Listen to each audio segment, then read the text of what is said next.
ദൈവനാമം മഹത്വപ്പെടുമാറാട്ടെ. വീണ്ടും നമുക്ക് ഇപ്രകാരം ഒരുമിച്ച് ദൈവസന്നിധിയിൽ കടന്നു വരുവാനും ദൈവവചനത്തിന്റെ മുമ്പാകെ അല്പസമയം ആയിരിക്കുവാനും ദൈവം സഹായിച്ചു. അതോർത്ത് ദൈവത്തെ സ്തുതിക്കുന്നു. നമുക്ക് ഓരോരോ ഭവനങ്ങളിൽ ഇരുന്നുകൊണ്ട് ശാന്തമായിട്ട് ദൈവസന്നിധിയിലേക്ക് കടന്നു വരുവാൻ ദൈവം ഇങ്ങനൊരു അവസരം നൽകി. അതോർത്ത് ദൈവത്തെ സ്തുതിക്കുകയും ദൈവത്തെ മഹത്വപ്പെടുത്തുകയും ചെയ്യുന്നു.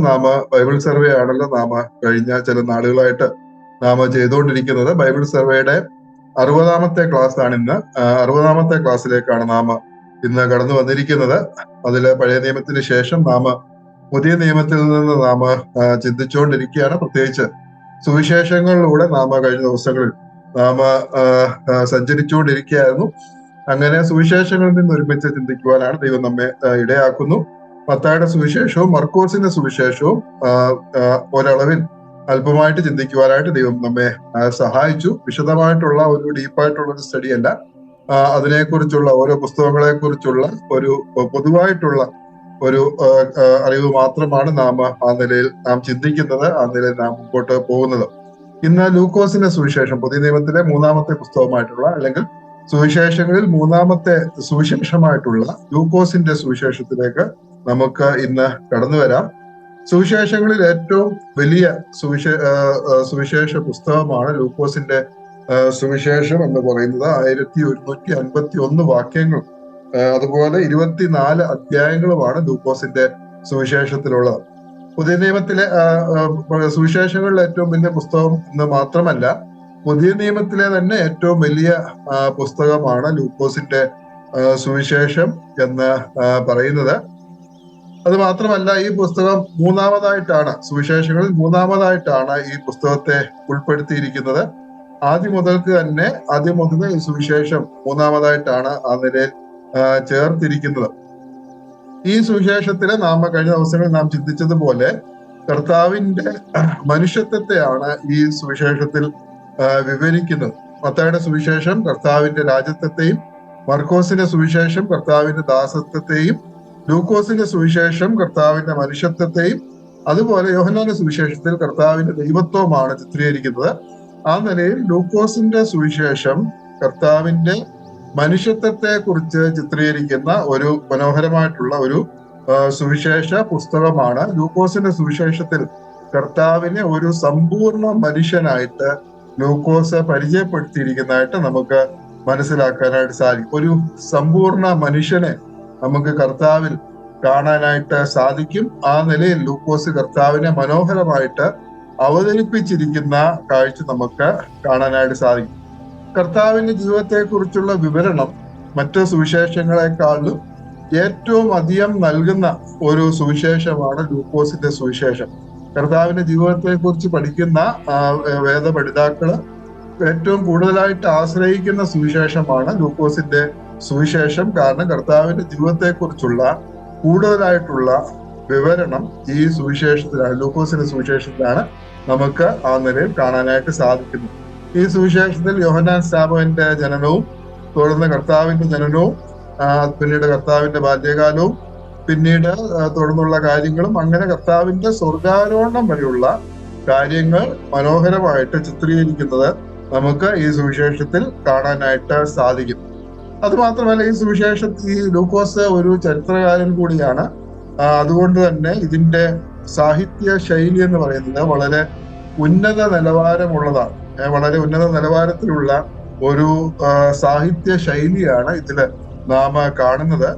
പുതിയ നിയമത്തിലെ ഏറ്റവും മനോഹരമായിട്ടുള്ള ഗ്രന്ഥമായാണ് പല വേദപണ്ഡിതന്മാരും ഈ പുസ്തകത്തെ കുറിച്ച് അഭിപ്രായപ്പെടുന്നത്. ഏറ്റവും മനോഹരമായിട്ടുള്ള ഗ്രന്ഥം, ആ നിലയിൽ ഉന്നതമായിട്ടുള്ള സാഹിത്യ ശൈലി ഉപയോഗിച്ചിട്ടുള്ള ഒരു പുസ്തകമായിട്ട് ലൂക്കോസിന്റെ സുവിശേഷം നമുക്ക് കാണാനായിട്ട് സാധിക്കും.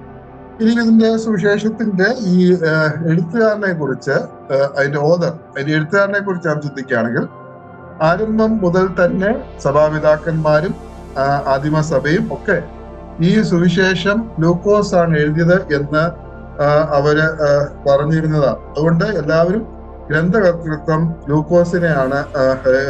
ലൂക്കോസിനാണ് കൊടുക്കുന്നത്. കാരണം ലൂക്കോസ് ആണ് ഇത് എഴുതിയത് എന്നുള്ള കാര്യത്തിൽ പ്രത്യേകിച്ച് സംശയങ്ങൾ ഒന്നുമില്ല.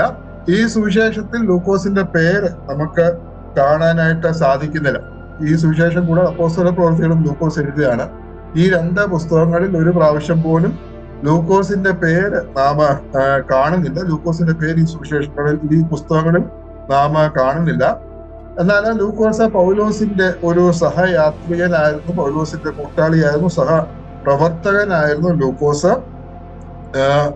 അത് മാത്രമല്ല ലൂക്കോസും അതുപോലെ അപ്പോസ്തല പ്രവൃത്തികളും ഒരാൾ തന്നെയാണ് എഴുതിയത് എന്ന് നമുക്ക് മനസ്സിലാക്കാനായിട്ട് സാധിക്കും. അത് ലൂക്കോസ് തന്നെയാണ് എഴുതിയത് നമുക്ക് മനസ്സിലാക്കാനായിട്ട് സാധിക്കും. അതിന്റെ കാരണം അതിന്റെ രണ്ട് പുസ്തകങ്ങൾ, ലൂക്കോസിന്റെ സുവിശേഷവും അപ്പോസ്തല പ്രവൃത്തികളും രണ്ടും തുടങ്ങുന്നത് ഒരുപോലെയാണ്. അത് രണ്ടും നമുക്കൊന്ന് പെട്ടെന്ന് വായിക്കാം. ലൂക്കോസിന്റെ സുവിശേഷം 1-ാം അധ്യായം 1-ാം വാക്യത്തിൽ, ശ്രീമാനായ തെയോഫിലോസെ, ആദ്യം മുതൽ കണ്ട സാക്ഷികളും വചനത്തിന് ശുശ്രൂഷകന്മാരുമായവർ നമ്മെ ഫരമേൽപ്പിച്ചതുപോലെ എന്ന് പറഞ്ഞുകൊണ്ടാണ് തുടങ്ങുന്നത്. പിന്നീട് അപ്പോസ്തല പ്രവൃത്തികൾ തുടങ്ങുന്നത്, തെയോഫിലോസെ, ഞാൻ എഴുതിയ 1-ാമത്തെ ചരിത്രം യേശു തെരഞ്ഞെടുത്ത അപ്പോസ്തലന്മാർക്ക് പരിശുദ്ധാത്മാവിനാൽ കൽപ്പന കൊടുത്തിട്ട് എന്ന് പറഞ്ഞുകൊണ്ട് തെയോഫിലോസിനെ തന്നെ സംബോധന ചെയ്തുകൊണ്ടാണ് ഇത് രണ്ടും തുടങ്ങുന്നത് എന്ന് നമുക്ക് മനസ്സിലാക്കാനായിട്ട് സാധിക്കും. പിന്നീട് അപ്പോസ്തല പ്രവൃത്തി 1-ാം അധ്യായത്തില് നാം കാണുന്നുണ്ട് ഇതിനു മുമ്പ് ഒരു ചരിത്രം എഴുതിയിരുന്നു. അത് ലൂക്കോസിന്റെ സുവിശേഷത്തെ കുറിച്ച് ലൂക്കോസ് അവിടെ അപ്പോസ്തല പ്രവൃത്തി എഴുതിയപ്പോൾ ഓർമ്മിപ്പിക്കുക. കാരണം ബാക്കി തെയോഫിലോസെ, ഞാൻ എഴുതിയ 1-ാമത്തെ ചരിത്രം യേശു തെരഞ്ഞെടുത്ത അപ്പോസ്തലന്മാർക്ക് പരിശുദ്ധാത്മാവിനാൽ കൽപ്പന കൊടുത്തിട്ട് ആരോഹണം ചെയ്ത നാൾ വരെ അവൻ ചെയ്തും ഉപദേശിച്ചും തുടങ്ങിയ സകലത്തെയും കുറിച്ച് ആയിരുന്നു. അപ്പോഴ് മുമ്പ് ഒരു ചരിത്രം കർത്താവിനെ കുറിച്ച് ലൂക്കോസ് എഴുതിയിരുന്നതായിട്ട് അവിടെ ലൂക്കോസ് പറയുന്നതായിട്ട് നമുക്ക് കാണാനായിട്ട് സാധിക്കും. അത് മാത്രമല്ല ഈ രണ്ട് പുസ്തകങ്ങളുടെയും ഭാഷയുടെ ആ ഒരു സിമിലാരിറ്റി, രണ്ട് ഭാഷയുടെ ഈ രണ്ട് പുസ്തകങ്ങളിലും ഒരുപോലെയുള്ള ഭാഷയാണ് ഉപയോഗിച്ചിരിക്കുന്നത്. അതുകൊണ്ട് നമുക്ക് മനസ്സിലാക്കാൻ സാധിക്കും ഇത് രണ്ടും ഒരാൾ തന്നെയാണ് എഴുതുന്നത്, ലൂക്കോസ് തന്നെയാണ് എഴുതുന്നത് എന്ന് നമുക്ക് മനസ്സിലാക്കാനായിട്ട് സാധിക്കും. ഈ രണ്ട് പുസ്തകത്തിലും ലൂക്കോസിന്റെ പേര് നാം കാണുന്നില്ല. എന്നാൽ ലൂക്കോസിന്റെ പേര് നാം കാണുന്നത് പൗലോസിന്റെ എഴുത്തുകളിലാണ്. പൗലോസിന്റെ എഴുത്തുകളിൽ ലൂക്കോസിന്റെ പേര് നമുക്ക് കാണാനായിട്ട് സാധിക്കും. അത് നമുക്ക് പെട്ടെന്നൊന്ന് വായിക്കാം, പിന്നീട് നമുക്ക് ആ വാക്യങ്ങളിലേക്ക് വരേണ്ടതായിട്ടുണ്ട്. എന്നാലും നമുക്കൊന്ന് പെട്ടെന്ന് വായിക്കാം. കൊലോസ്യ ലേഖനം 4-ാം അധ്യായം 14-ാം വാക്യം, തിമോത്തിയോസിന്റെ 2-ാം ലേഖനം 4-ാം അധ്യായം 11-ാം വാക്യം, ഫിലേമോന്റെ ലേഖനം 24-ാം വാക്യം. കൊലോസ്യ ലേഖനം 4-ാം അധ്യായം 14-ാം വാക്യം,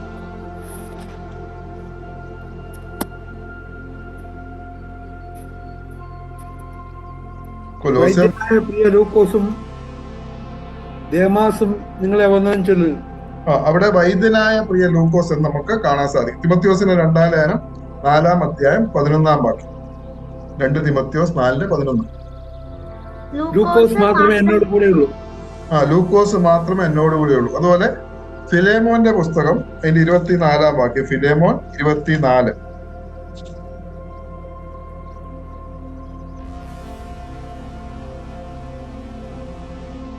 എന്റെ കൂട്ടുവേലക്കാരായ മർക്കോസും അരിസ്തർക്കോസും ദേമാസും ലൂക്കോസും നിനക്ക് വന്ദനം ചെയ്യും. ദേമാസും ലൂക്കോസും, അതായത് ഈ സമയത്തൊക്കെ പൗലോസിനോട് കൂടെ ലൂക്കോസ് ഉണ്ടായിരുന്നതായിട്ട് നമുക്ക് മനസ്സിലാക്കാനായിട്ട് സാധിക്കും.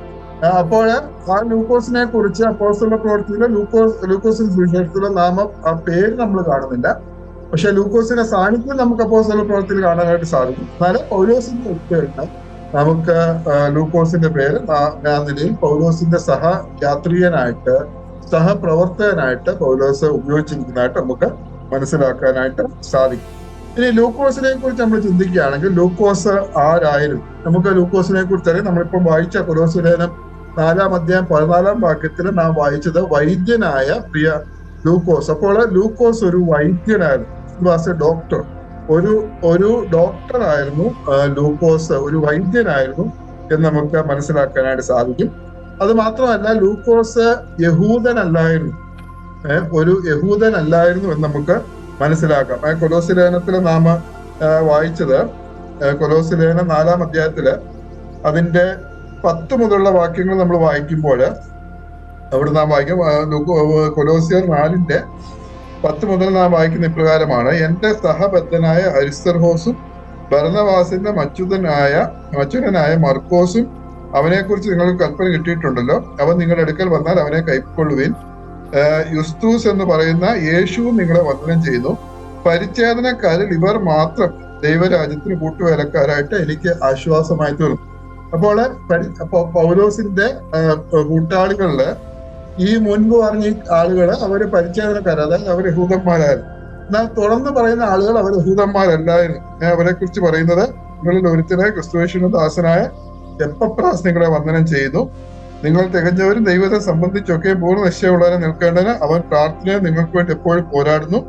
പിന്നീട് 14-ാം വാക്യം, വൈദ്യനായ പ്രിയ ലൂക്കോസും ദേമാസും നിങ്ങളെ വന്ദനം ചെയ്തു. അപ്പോൾ പരിച്ഛേദനക്കാരിൽ നിന്ന് എപ്പഫ്രാസിനെയും ദേമാസിനെയും ലൂക്കോസിനെയും വേർതിരിച്ച് പറഞ്ഞിരിക്കുന്നതായിട്ട് നമുക്ക് മനസ്സിലാക്കാനായിട്ട് സാധിക്കും. അതുകൊണ്ട് ലൂക്കോസ് യഹൂദനല്ലായിരുന്നു, പരിച്ഛേദനക്കാരനല്ലായിരുന്നു, യഹൂദനല്ലായിരുന്നു എന്ന് നമുക്ക് മനസ്സിലാക്കാനായിട്ട് സാധിക്കും. ലൂക്കോസ് ഒരു യവനനായിരുന്നു, അതായത് ഗ്രീക്കുകാരനായിരുന്നു, യവനനായിരുന്നു എന്ന് നമുക്ക് വിശ്വസിക്കുവാനായിട്ട് സാധിക്കും. അനേക വേദപണ്ഡിതന്മാരും അവര് വിശ്വസിക്കുന്നത് ലൂക്കോസിന്റെ സ്വദേശം എന്ന് പറയുന്നത് അന്ത്യോക്യ ആയിരുന്നു. അന്ത്യോക്യ, സിറിയൻ അന്ത്യോക്യ ആയിരുന്നു എന്ന് നമുക്ക് ആ നിലയിൽ മനസ്സിലാക്കാനായിട്ട് സാധിക്കും. കാരണം അപ്പോസ്തല പ്രവൃത്തിയില് ലൂക്കോസ് അന്ത്യോക്യയെ കുറിച്ച് എഴുതുന്ന സ്ഥലങ്ങളിലൊക്കെ ഒരു പ്രത്യേക ഒരു താല്പര്യം അന്ത്യോക്യയെ കുറിച്ച് തനിക്ക് ഉണ്ടായിരുന്നതായിട്ട് നമുക്ക് മനസ്സിലാക്കാനായിട്ട് സാധിക്കും. അന്ത്യോക്യയെ കുറിച്ച് പല സന്ദർഭങ്ങളിലും വളരെ താല്പര്യപൂർവ്വം ലൂക്കോസ് എഴുതുന്നത് നമുക്ക് മനസ്സിലാക്കാം. അതുകൊണ്ട് ലൂക്കോസിന്റെ സ്വന്തം ദേശം അന്ത്യോക്യ ആയിരുന്നു എന്ന് നമുക്ക് മനസ്സിലാക്കാനായിട്ട് സാധിക്കും. ഈ ലൂക്കോസ് പൗലോസിന്റെ സഹയാത്രികനായിരുന്നു, സഹപ്രവർത്തകനായിരുന്നു നമുക്ക് മനസ്സിലാക്കാം. പൗലോസിന്റെ 2ാം മിഷണറി യാത്രയില് ത്രോവാസിൽ വെച്ച് ലൂക്കോസ് പൗലോസിനോടുകൂടെ ചേരുന്നത്, അല്ലെങ്കിൽ ആ മിഷണറി പ്രവർത്തനത്തിൽ ചേർന്ന് നമുക്ക് മനസ്സിലാക്കാനായിട്ട് സാധിക്കും. അവിടെ ലൂക്കോസിന്റെ പേര് നാം അവിടെ വായിക്കുന്നില്ലെങ്കിലും അതിന്റെ സൂചനകൾ നമുക്ക് മനസ്സിലാക്കാനായിട്ട് സാധിക്കും. വളരെ വ്യക്തമായിട്ട് നമുക്ക് മനസ്സിലാക്കാനായിട്ട് സാധിക്കും. അതിലേക്ക് നമുക്കൊന്ന് വരാം. അപ്പോസ്തല പ്രവൃത്തി 16-ാം അധ്യായം 8 മുതൽ 10 വരെയുള്ള വാക്യങ്ങളില് അവിടെ പൗലോസിന്റെ 2ാം മിഷണറി യാത്രയാണ്. അവിടെ 8 മുതൽ 10 വരെയുള്ള വാക്യങ്ങളില് നാം അവിടെ വായിക്കുന്നത്, അവർ മൂസ്യ കടന്ന് ത്രോവാസിലെത്തി. അവിടെ വെച്ച് പൗലോസ് രാത്രിയിൽ മക്കദോന്യക്കാരൻ ഒരു പുരുഷൻ അരികെ നിന്നു, നീ മക്കദോന്യയിൽ കടന്നു വന്ന് ഞങ്ങളെ സഹായിക്ക എന്ന് തന്നോട് അപേക്ഷിക്കുന്നതായി ഒരു ദർശനം കണ്ടു. ഈ ദർശനം കണ്ടിട്ട് അവരോട് സുവിശേഷം അറിയിപ്പം ദൈവം ഞങ്ങളെ വിളിച്ചിരിക്കുന്നു എന്ന് നിശ്ചയിച്ചു. ഞങ്ങൾ ഉടനെ മക്കദോന്യയ്ക്ക് പുറപ്പെടുവാൻ ശ്രമിച്ചു. ഇപ്പോൾ ത്രോവാസിൽ വരുന്നത് വരെ ലൂക്കോസ് അവിടെ എഴുതുന്നത് അവർ എന്നാണ്. ഈ പൗലോസും ഷീലാസും അതുപോലെ തിമോത്തിയോസും അവർ എന്നാണ് സംബോധന ചെയ്യുന്നത്. എന്നാൽ ത്രോവാസിൽ നിന്ന് പിന്നെ തുടർന്നുള്ള യാത്രയില് ഞങ്ങൾ എന്ന് പറയുന്നതായിട്ട് നമുക്ക് കാണാനായിട്ട് സാധിക്കും. അതായത് ഇത് എഴുതുന്ന ലൂക്കോസും അതില് ഉൾപ്പെട്ടിരുന്നു. പിന്നീട് അവിടെ മുതല് ഫിലിപ്പിയ വരെ ലൂക്കോസും ആ ടീമിന്റെ ഭാഗമായിരുന്നു നമുക്ക് മനസ്സിലാക്കാം. പിന്നീട് 11-ാം വാക്യത്തിൽ നമ്മൾ വായിക്കുന്നത്, അങ്ങനെ ഞങ്ങൾ ത്രോവാസിൽ നിന്ന് കപ്പൽ നീക്കി നേരെ സമോത്രയിലേക്കും പിറ്റേന്നാൾ നവപ്പൊലിക്കും അവിടെ നിന്ന് ഫിലിപ്പിയിലേക്കും ചെന്നു. അപ്പോൾ ത്രോവാസിൽ നിന്ന് ഫിലിപ്പിയ വരെയുള്ള യാത്രയിൽ ലൂക്കോസ് ആ ടീമില്, മിഷണറി ടീമില് പൗലോസിനോടും ഷീലാസിനോടും തിമോത്തിയോസിനോടും കൂടെ ഉണ്ടായിരുന്നതായിട്ട് നമുക്ക് മനസ്സിലാക്കാം. അപ്പോൾ ആദ്യമായിട്ട് 2ാം മിഷണറി യാത്രയിൽ ത്രോവാസിൽ വെച്ചാണ് പൗലോസിനോടുകൂടെ ലൂക്കോസ് ചേരുന്നത്, ആ മിഷണറി ടീമിൽ ചേരുന്നത്. ഒരുപക്ഷെ ലൂക്കോസ് ത്രോവാസിൽ പ്രാക്ടീസ് ചെയ്യുകയായിരിക്കും. ഡോക്ടർ ആയിരുന്നല്ലോ ലൂക്കോസ്, അവിടെ പ്രാക്ടീസ് ചെയ്യുകയായിരുന്നിരിക്കാം. അപ്പോഴാണ് ഈ മിഷണറി ടീമിന്റെ കൂടെ പ്രവർത്തിക്കാനുള്ള ഒരു അവസരം തനിക്ക് ലഭിക്കുകയും അങ്ങനെ ആ ടീമില് അവരോട് ചേർന്ന് യുവദാസന്മാരോട് ചേർന്ന് പ്രവർത്തിക്കുവാനായിട്ടും താൻ തീരുമാനിക്കുന്നു. പിന്നീട് തുടർന്ന് നമ്മൾ പിന്നെ വായിക്കുമ്പോൾ അതേ കാര്യം നമുക്ക് കാണാൻ സാധിക്കും. 13-ാം വാക്യത്തില് ശബത്ത് നാളിൽ ഞങ്ങൾ ഗോപുരത്തിന് പുറത്തേക്ക് പോയി. അവിടെയും ഞങ്ങൾ എന്നുള്ള വാക്കാണ് ഉപയോഗിച്ചിരിക്കുന്നത്. പിന്നീട് 15-ാം വാക്യത്തിൽ വരുമ്പോൾ അവളും കുടുംബവും സ്നാനമേറ്റ ശേഷം നിങ്ങൾ എന്നെ കർത്താവ് വിശ്വസ്തൻ കണ്ടിരിക്കുന്നുവെങ്കിൽ എന്റെ വീട്ടിൽ വന്ന് പാർപ്പിൻ എന്ന് അപേക്ഷിച്ചു, ഞങ്ങളെ നിർബന്ധിച്ചു. അവിടെയും ഞങ്ങളെ എന്നുള്ള വാക്ക് നമുക്ക് കാണാൻ സാധിക്കും.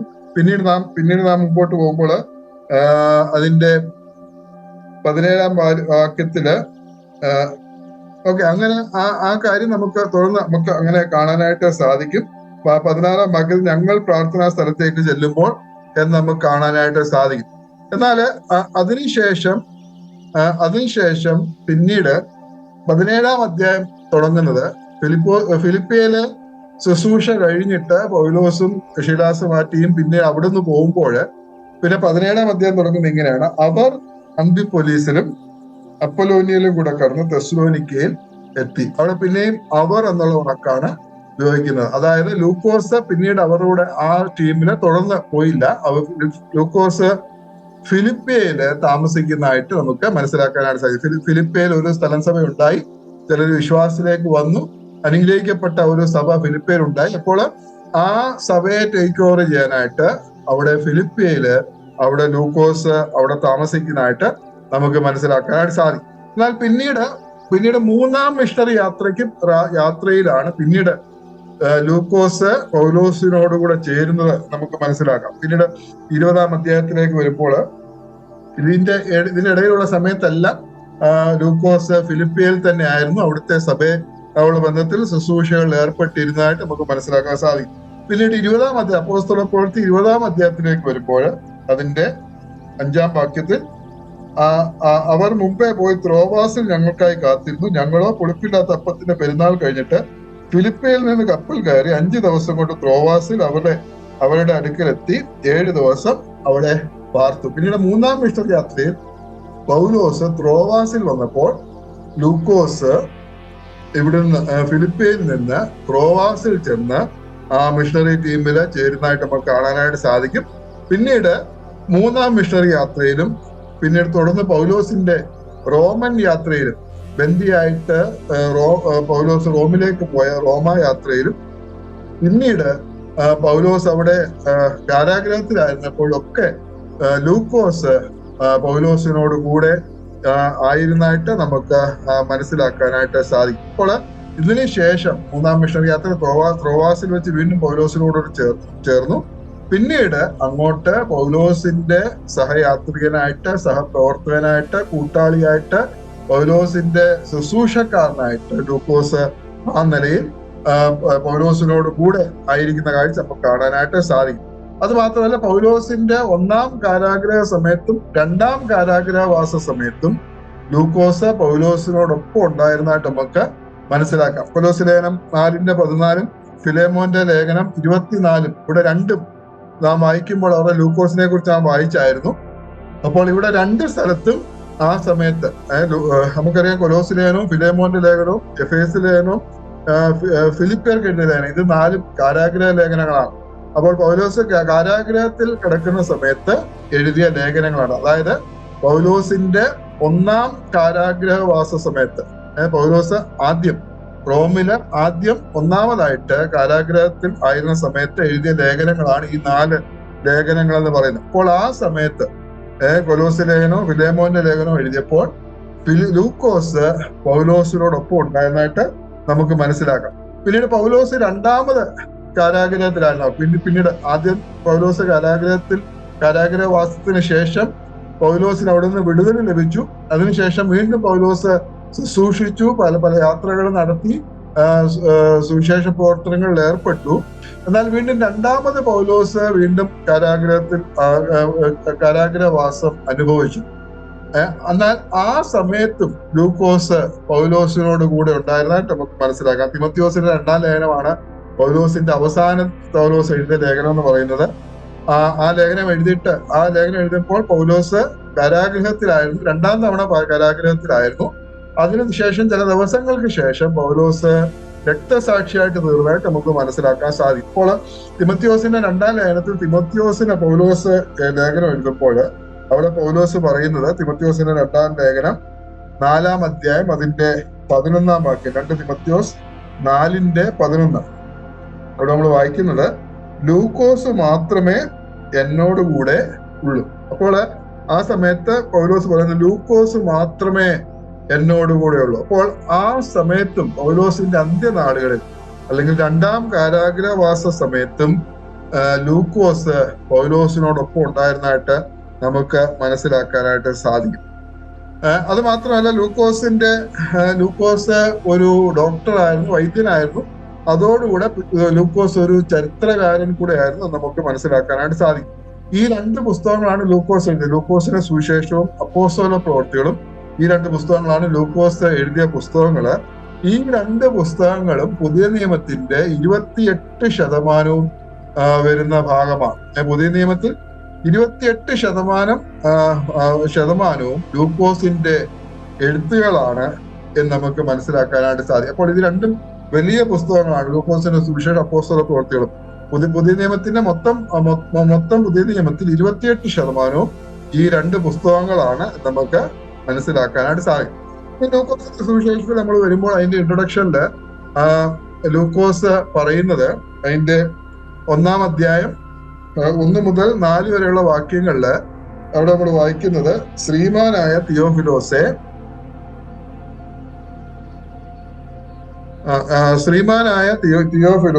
ആദ്യം മുതൽ കണ്ട സാക്ഷികളും ശുശ്രൂഷകന്മാരുമായവർ നമ്മെ ഫലമേൽപ്പിച്ചതുപോലെ നമ്മുടെ ഇടയിൽ പൂർണ്ണമായി പ്രമാണിച്ചു വരുന്ന കാര്യങ്ങളെ വിവരിക്കുന്ന ഒരു ചരിത്രം ചമപ്പാൻ പലരും തുനിഞ്ഞിരിക്കുകൊണ്ട് നിനക്ക് ഉപദേശം ലഭിച്ചിരിക്കുന്ന വാർത്തയുടെ നിശ്ചയം നീ അറിയേണ്ടതിന് അത് ക്രമമായി എഴുതുന്ന നന്നെന്ന് ആദ്യം മുതൽ സകലവും സൂക്ഷ്മമായി പരിശോധിച്ചിട്ട് എനിക്ക് തോന്നിയിരിക്കുന്നു. അപ്പോൾ ലൂക്കോസ് എഴുതിയത് സകലവും ആദ്യം മുതൽ സകലവും സൂക്ഷ്മമായി പരിശോധിച്ചതിന് ശേഷമാണ് താന് സുവിശേഷം എഴുതിയത്, ഈ സുവിശേഷം എഴുതിയത് എന്ന് വ്യക്തമായിട്ട് ഇവിടെ ലൂക്കോസ് പറയുകയാണ്.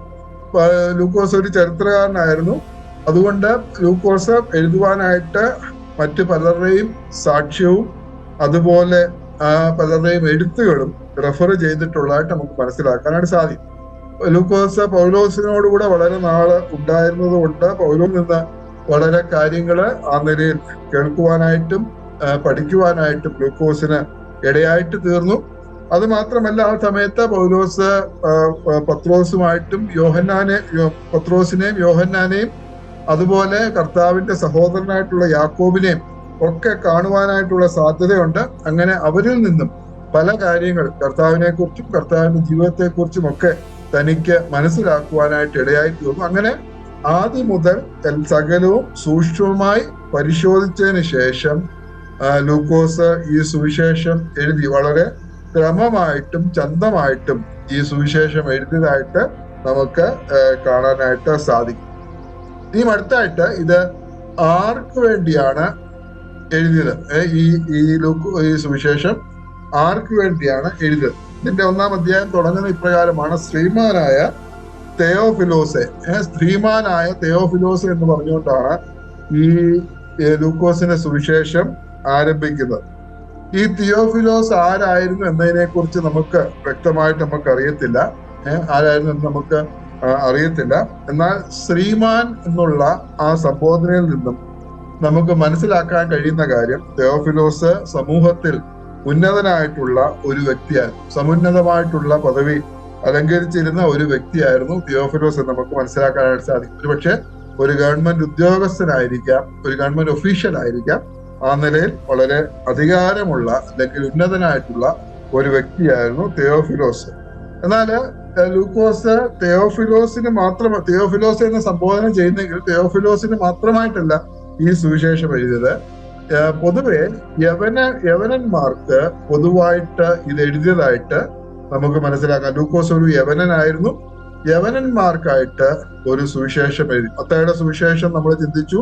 മത്തായിയുടെ സുവിശേഷം പ്രധാനമായിട്ടും മത്തായി എഴുതിയ യഹൂദ വിശ്വാസികൾക്ക് വേണ്ടിയാണ്. മർക്കോസിന്റെ സുവിശേഷം മർക്കോസ് എഴുതിയത് റോമൻ വിശ്വാസികൾക്ക് വേണ്ടിയാണ്. ലൂക്കോസിന്റെ സുവിശേഷം യവനക്കാരിൽ നിന്ന് വിശ്വാസത്തിലേക്ക് വന്ന വിശ്വാസികൾക്ക് വേണ്ടിയാണ്. അതുപോലെ യോഹന്നാന്റെ സുവിശേഷം പൊതുവെ വിശ്വാസികൾക്ക് എല്ലാവർക്കും വേണ്ടി പൊതുവായിട്ട് എഴുതിയായിട്ട് നമുക്ക് മനസ്സിലാക്കാം. അതുകൊണ്ട് ലൂക്കോസിന്റെ സുവിശേഷം യവനന്മാർക്ക് വേണ്ടി, യവന വിശ്വാസികൾക്ക് വേണ്ടി എഴുതിയ ഒരു സുവിശേഷമായിരുന്നു എന്ന് നമുക്ക് മനസ്സിലാക്കാനായിട്ട് സാധിക്കും. പിന്നീട് ഇത് എഴുതിയ സമയം എപ്പോഴാണ് ലൂക്കോസ് ഈ സുവിശേഷം എഴുതിയത്? അപ്പോസ്തല പ്രവർത്തികൾ AD 61 എഴുതിയത്. അപ്പോസ്തല പ്രവൃത്തി AD 61 എഴുതിയത്. അങ്ങനെയെങ്കിൽ ലൂക്കോസിന്റെ സുവിശേഷം അതിന് മുമ്പേ എഴുതിയതാണ്. കാരണം അപ്പോസ്തല പ്രവൃത്തി തുടങ്ങുമ്പോൾ ഈ ലൂക്കോസിന്റെ സുവിശേഷത്തെ കുറിച്ചുള്ള പരാമർശം നമുക്ക് കാണാനായിട്ട് സാധിക്കും. അതുകൊണ്ട് അപ്പോസ്തല പ്രവൃത്തി എഴുതുന്നതിന് മുമ്പാണ് ലൂക്കോസിന്റെ സുവിശേഷം ലൂക്കോസ് എഴുതിയത്. അതുകൊണ്ട് AD 58 AD 60 ഇടയിൽ ലൂക്കോസ് ഈ ലൂക്കോസിന്റെ സുവിശേഷം എഴുതി എന്ന് നമുക്ക് മനസ്സിലാക്കാനായിട്ട് സാധിക്കും. പിന്നീട് ഇത് എഴുതിയതിന്റെ ഉദ്ദേശം, പർപ്പസ്, എഴുതിയതിന്റെ ഉദ്ദേശം എന്ന് പറയുന്നത് ലൂക്കോസിന്റെ സുവിശേഷത്തിന്റെ ആമുഖത്തില് ലൂക്കോസ് വളരെ വ്യക്തമായിട്ട് പറയുന്നുണ്ട്. 1-ാം അധ്യായം തുടങ്ങുന്നത് ഇപ്രകാരമാണ്: ശ്രീമാനായ തെയോഫിലോസെ, ആദ്യം മുതൽ കണ്ട സാക്ഷികളും വചനത്തിന്റെ ശുശ്രൂഷകന്മാരുമാണ് നമ്മെ പരിമേൽപ്പിച്ചതുപോലെ നമ്മുടെ ഇടയിൽ പൂർണ്ണമായി പ്രമാണിച്ചു വരുന്ന കാര്യങ്ങളെ വിവരിക്കുന്ന ഒരു ചരിത്രം ചുമപ്പാൻ പലരും തുനിഞ്ഞിരിക്കുകൊണ്ട് നിനക്ക് ഉപദേശം ലഭിച്ചിരിക്കുന്ന വാർത്തയുടെ നിശ്ചയം നീ അറിയേണ്ടതിന് അത് ക്രമമായി എഴുതുന്നത് നന്നെന്ന് ആദ്യം മുതൽ സകലവും സൂക്ഷ്മമായി പരിശോധിച്ചിട്ട് എനിക്ക് തോന്നിയിരിക്കുന്നു. അപ്പോൾ ലൂക്കോസ് എന്തിനാണ് ഇത് ചെയ്തത്? 3-ാം വാക്യത്തിൽ പറയുന്നത്, നിനക്ക് ഉപദേശം ലഭിച്ച വാർത്തയുടെ നിശ്ചയം നീ അറിയേണ്ടതിന് അത് ക്രമമായി എഴുതുന്നത് നന്നെന്ന് ആദ്യം മുതൽ സകലവും സൂക്ഷ്മമായി പരിശോധിച്ചിട്ട് എനിക്ക് തോന്നിയിരിക്കുന്നു. അതായത് ക്രിസ്തു മാർഗത്തിലെ വസ്തുതകളെ കുറിച്ച് സമ്പൂർണവും കൃത്യവുമായിട്ടുള്ള ഒരു ചരിത്ര വിവരണം തെയോഫിലോസിനും അതുമൂലം പുറജാതികളായിട്ടുള്ള അനുവാചകർക്ക് നൽകാം. ക്രിസ്തുമാർഗത്തിന്റെ വസ്തുതകളെ കുറിച്ച് സമ്പൂർണമായിട്ടുള്ളതും അതുപോലെ കൃത്യവുമായിട്ടുള്ള ഒരു ചരിത്ര വിവരണം നൽകുക. പ്രഥമമായിട്ട് തെയോഫിലോസിനും പിന്നീട് യവനന്മാരിൽ നിന്ന് വന്ന വിശ്വാസികൾക്കും പിന്നീട് സകലർക്കും എല്ലാവർക്കും നൽകുക എന്നുള്ള ഉദ്ദേശത്തോടെയാണ് ലൂക്കോസ് ഈ സുവിശേഷം എഴുതിയത്. അതിന്റെ ഫലമായിട്ട് അവരെന്ത് ചെയ്യണം? യേശുക്രിസ്തുവിൽ വിശ്വസിക്കുകയും അത് മാത്രമല്ല വിശ്വസിക്കണം, രക്ഷകനും അതുപോലെ മനുഷ്യരുടെ സുഹൃത്തും സമ്പൂർണ്ണ മനുഷ്യനും വീണ്ടെടുപ്പുകാരനുമായിട്ടുള്ള ആ മനുഷ്യപുത്രനായിട്ടുള്ള ക്രിസ്തുവിനെ അവതരിപ്പിക്കുക, സമ്പൂർണ്ണ മനുഷ്യനായിട്ടുള്ള ക്രിസ്തുവിനെ അവതരിപ്പിക്കുക എന്നുള്ളതാണ് ലൂക്കോസിന്റെ പ്രധാനമായിട്ടുള്ള ഉദ്ദേശം എന്ന് പറയുന്നത്. അതുകൊണ്ട് ലൂക്കോസ് ചരിത്രം അത് വളരെ പരിശോധിച്ചതിന് ശേഷം, ചരിത്ര വസ്തുതകൾ പരിശോധിച്ചതിന് ശേഷം, റെഫർ ചെയ്തതിന് ശേഷം സകലവും ക്രമമായിട്ടും ചന്തമായിട്ടും എഴുതിയ ഒരു സുവിശേഷമാണ് ലൂക്കോസിന്റെ സുവിശേഷം എന്ന് നമുക്ക് മനസ്സിലാക്കാനായിട്ട് സാധിക്കും. നമുക്ക് ഈ സുവിശേഷത്തിന്റെ ചില പ്രത്യേകതകളിലേക്ക് നാം വരികയാണെങ്കിൽ അനേക കാര്യങ്ങൾ ഈ സുവിശേഷത്തിൽ നിന്ന് നമുക്ക് ചിന്തിക്കാനായിട്ട് പഠിക്കുവാനായിട്ടും ഉണ്ട്. ആ നിലയിലുള്ള ഒരു സുവിശേഷമാണ് ലൂക്കോസിന്റെ സുവിശേഷം. ഇതിന്റെ ചില പ്രത്യേകതകളിലേക്ക് നമ്മൾ വരികയാണെങ്കിൽ ക്രിസ്തുവിന്റെ മനുഷ്യത്വം അത് വളരെ മനോഹരമായിട്ടുള്ള നിലയിൽ ഈ സുവിശേഷത്തിൽ ചിത്രീകരിച്ചിരിക്കുന്നതായിട്ട് നമുക്ക് കാണാനായിട്ട് സാധിക്കും. ഒരു മനുഷ്യൻ ഉണ്ടായിരിക്കേണ്ടുന്ന എല്ലാ സ്വഭാവവും ഉള്ളവനായിട്ട് കർത്താവിനെ ഈ സുവിശേഷത്തിൽ വെളിപ്പെടുത്തുന്നതായിട്ട് നമുക്ക് കാണാം. കർത്താവ് യേശുക്രിസ്തുവിന്റെ ജനനം, അതുപോലെ ബാല്യം, വളർച്ച, സാമൂഹ്യമായിട്ടുള്ള ജീവിതം എന്നിവയുടെ സമഗ്ര വിവരണം നമുക്ക് ഈ ലൂക്കോസിന്റെ സുവിശേഷത്തിൽ നമുക്ക് കാണാനായിട്ട് സാധിക്കും. ആ നിലയിൽ ഒരു മനുഷ്യൻ ഉണ്ടായിരിക്കേണ്ടുന്ന എല്ലാ കാര്യങ്ങളും അല്ലെങ്കിൽ എല്ലാ സ്വഭാവങ്ങളും ഉള്ളവനായിട്ട് കർത്താവിനെ ഈ സുവിശേഷത്തിൽ ചിത്രീകരിക്കുന്നതായിട്ട് വെളിപ്പെടുത്തുന്നതായിട്ട് നമുക്ക് കാണാം. ലൂക്കോസിന്റെ സുവിശേഷം 2-ാം അധ്യായം അതിന്റെ 40-ാം വാക്യം നമുക്ക് വായിക്കാം. 2:40.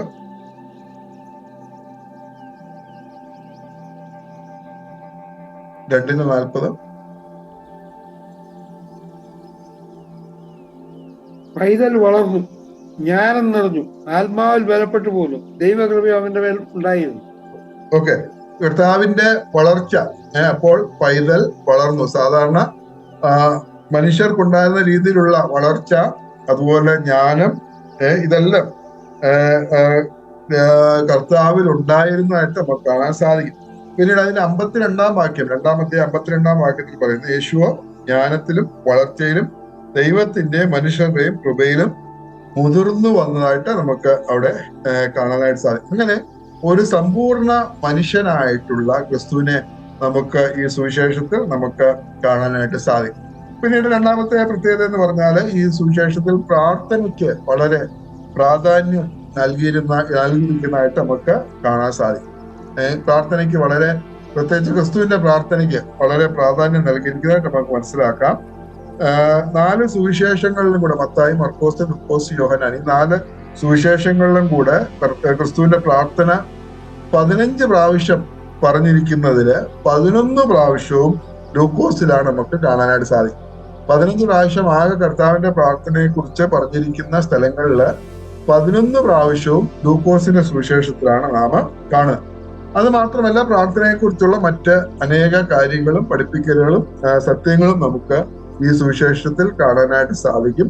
ആ നിലയിൽ പ്രാർത്ഥനയ്ക്ക് വളരെ പ്രാധാന്യം കൊടുത്തിരിക്കുന്ന ഒരു സുവിശേഷമാണ് ലൂക്കോസിന്റെ സുവിശേഷം എന്ന് പറയുന്നത്.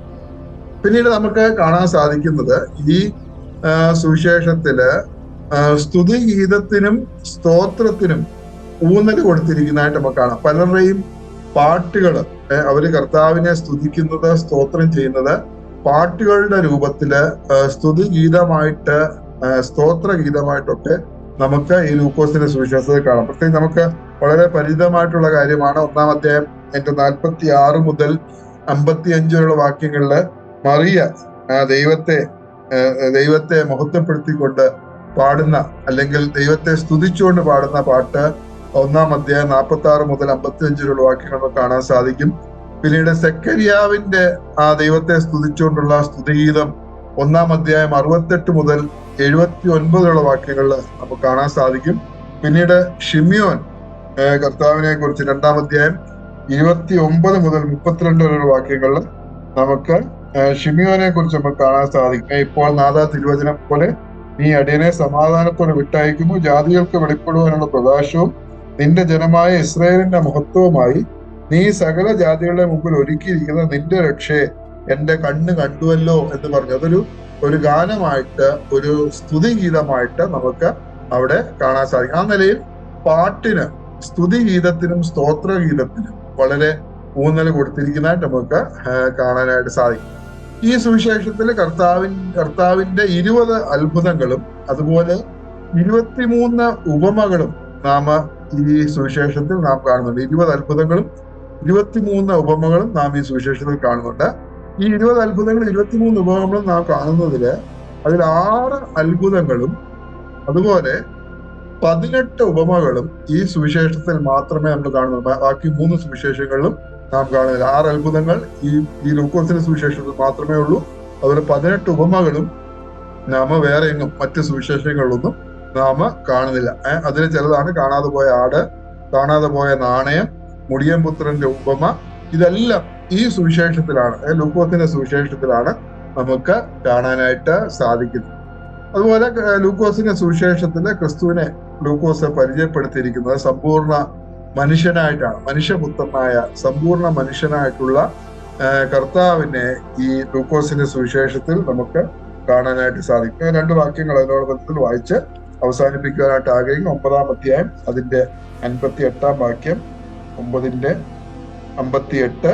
യേശു അവനോട്, കുറുനരികൾക്ക് കുഴിയും ആകാശത്തിലെ പറവജാതികൾക്ക് കൂടുമുണ്ട്, മനുഷ്യപുത്രനോ തല ചായ്പാൻ സ്ഥലമില്ല. അവിടെ മനുഷ്യപുത്രനോ തല ചായ്പാൻ സ്ഥലമില്ല എന്ന് പറഞ്ഞുകൊണ്ട് ആ മനുഷ്യന്റെ ആ ഒരു അവസ്ഥ ക്രിസ്തുവിൽ നമുക്ക് കാണാനായിട്ട് സാധിക്കും. അതുപോലെ 19-ാം അധ്യായം അതിന്റെ 10-ാം വാക്യം.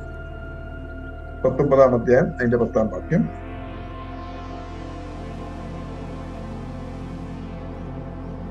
കാണാതെ പോയതിനെ തെരഞ്ഞു രക്ഷിപ്പാനല്ലോ മനുഷ്യപുത്രൻ വന്നത് എന്ന് പറഞ്ഞു. അപ്പോൾ കാണാതെ പോയതിനെ തെരഞ്ഞെടുപ്പാൻ വന്ന മനുഷ്യപുത്രനെ, അല്ലെങ്കിൽ മനുഷ്യപുത്രനായിട്ട് ക്രിസ്തുവിനെ ഈ ലൂക്കോസിന്റെ സുവിശേഷത്തിൽ ചിത്രീകരിക്കുന്നത് നമുക്ക് കാണാനായിട്ട് സാധിക്കും. അപ്പോൾ ഒരു സമ്പൂർണ്ണ മനുഷ്യനെ നമുക്ക് കാണണമെങ്കിൽ ക്രിസ്തുവിൽ നമുക്ക് കാണാനായിട്ട് സാധിക്കും. കർത്താവാണ് സമ്പൂർണ്ണ. കർത്താവ് ഈ ലോകത്തിൽ വന്നപ്പോൾ സമ്പൂർണ്ണ മനുഷ്യനും അതുപോലെ സമ്പൂർണ്ണ ദൈവവുമായിരുന്നു.